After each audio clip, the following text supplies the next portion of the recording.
Kisahnya bermula ketika seorang pedagang bakso, sebut saja Kardio, tengah bekerja seperti biasa keliling kampung untuk menjajakan baksonya. Kisah ini dituliskan berdasarkan cerita pengalaman Kardio saat berjuang mencari uang demi menafkahi wanita idamannya.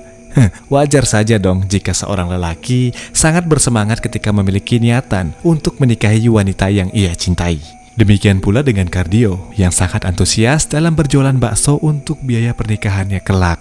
Waktu itu hari Minggu, malam Senin tepat, di mana penduduk kampung tempat Kardio biasanya keliling berjualan bakso itu usai mengadakan pemilihan kepala kampung atau kepala desa. Menurut pengalamannya, setiap malam Senin dagangannya selalu laris manis. Sehingga di malam itu Kardio sengaja nih membawa stok bakso lebih banyak dibandingkan hari-hari biasanya. Maklumlah, selain kejar setoran, dia juga merasa perlu bekerja ekstra lebih keras lagi agar segera bisa menikahi wanita idamannya sebelum dilamar orang lain.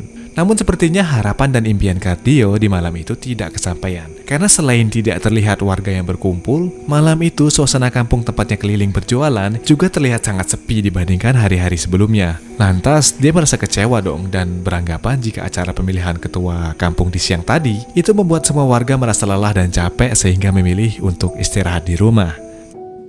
Waktu telah menunjukkan pukul 9 malam. Belum semangkok pun yang terjual malam itu. Untuk sedikit melepas lelah, Kardio berhenti nih di bawah pohon randu. Yang di sampingnya terdapat tiang dan lampu listrik sebagai penerang jalan.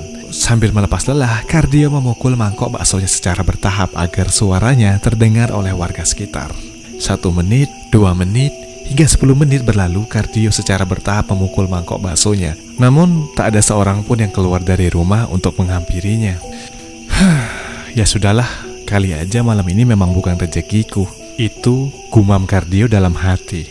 Tak lama kemudian tiba-tiba terdengar olehnya suara angin gemuruh dari arah berlawanan dan seolah menerpa sekeliling tempat dia berhenti. Anehnya, meskipun terdengar suara angin kencang, namun ranting pepohonan termasuk pohon randu di sampingnya itu tak terlihat bergerak sama sekali. Nah, pengalaman mistis Kardio akhirnya diawali juga, di mana lampu penerangan jalan yang berada di samping pohon randu mati secara mendadak. Dengan refleks, Kardio mengadahkan mukanya ke atas, seolah mencari apa gerangan yang membuat lampu itu mati. Saat ia mengadahkan wajahnya, itulah terlihat sosok hantu berpakaian putih yang sedang duduk di atas ranting pohon randu. Tepat di atasnya berdiri. Tanpa pikir panjang, Kardio bergegas mendorong gerobak baksonya untuk segera menyingkir dari tempat tersebut. Rasa kaget tercampur merinding seolah semakin membuat Kardio ketakutan, beriringan dengan terciumnya aroma bangkai yang membuatnya mual. Wah, perjalanan Kardio malam itu sepertinya belum selesai sampai di situ. Dia masih berkehendak kembali keliling kampung. Walau dengan hati yang was-was dan gelisah atas kejadian yang barusan dia alami, Kardio menyadari jika yang dilihatnya tadi adalah penampakan sosok hantu kuntilanak. Namun, dia tidak punya pilihan lain kecuali kembali menjajakan dagangannya. Setelah sekitar 15 menit mendorong gerobak, akhirnya terlihat pembeli pertama memanggil dan menghampirinya.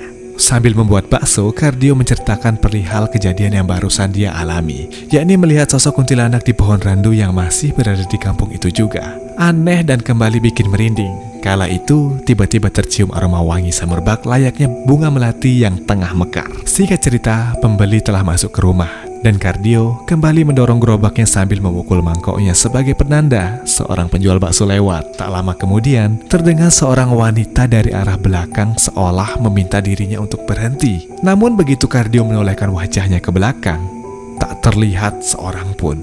Kejadian ini sampai terulang sebanyak 3 kalinya. Dan pada panggilan terakhir, Kardio melihat sosok wanita yang tidak begitu ia kenal berjalan mendekatinya dan membawa mangkok.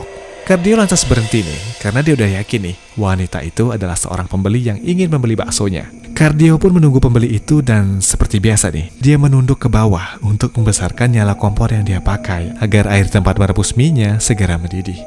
Seusai membesarkan nyala kompor, Kardio kembali berdiri dan menoleh ke arah wanita yang tadi memanggil dirinya. Namun apa yang terjadi? Dia mendapati sosok kuntilanak yang tadi tengah berdiri tepat di belakangnya. Saking takutnya, Kardio bergegas mendorong gerobaknya tanpa menghiraukan air rebusan yang bertumpahan.